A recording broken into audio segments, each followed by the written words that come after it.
কেন ঘটনা ঘটার 8 ঘন্টা পর আনন্দপুরের শাসক দলের কোনো প্রতিনিধি পৌঁছলেন, সরকারের কোনো প্রতিনিধি পৌঁছলেন?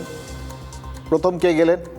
প্রথম একমাত্র এইভাবেও দেখতে পারেন আনন্দপুরে গেছেন অরূপ বিশ্বাস। প্রায় 11 ঘন্টা পর সেখানে পৌঁছন সায়নী ঘোষ।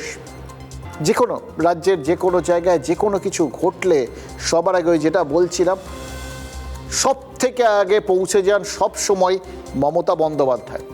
যাওয়ার কথা থাকলে যান, যাওয়ার কথা না থাকলেও যান। এবার তাহলে প্রশ্নটা হচ্ছে, মমতা বন্দ্যোপাধ্যায় না গেলে তৃণমূলে আর কেউ যাওয়ার মতো নেই?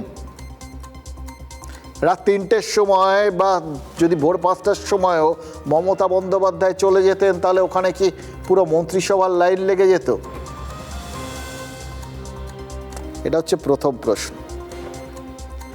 বাকি আর কেউ, সবটা আর কতদিন এরকমভাবে শুধু মমতা বন্দ্যোপাধ্যায়ের ঘাড়ে ভর দিয়ে বৈতরণী পার করা যাবে? এটা এই ভাবনার থেকে আর কবে কেউ বেরোবেন ভাবুন তো? এই প্রশ্নটা তো উঠবে। এবং এটা কিন্তু ওই সাধারণ তৃণমূল সমর্থকদেরও প্রশ্ন। মুখ্যমন্ত্রী গেলেন না বলে বাকিরাও গেলেন না, এটা যদি বাস্তব হয় তাহলে তো ধরে নিতে হবে যে বাকিরাও টাইমিংটা গন্ডগোল করে ফেলছেন। ঝাঁপিয়ে পড়লে তাদের মনে হয়েছিল দুটো অপশন, এক হিতে বিপরীত হতে পারে। সেটা কি? হ্যাঁ, একটা বক্তব্য এসছে যেটা সমস্ত ক্ষেত্রে বলা হয়, যে ওই সময় যদি নেতা নেত্রীরা তারা গিয়ে হাজির হন, তাদের সামলাতে গিয়ে কাজের কাজটা হবে না, কাজে ব্যাঘাত ঘটবে।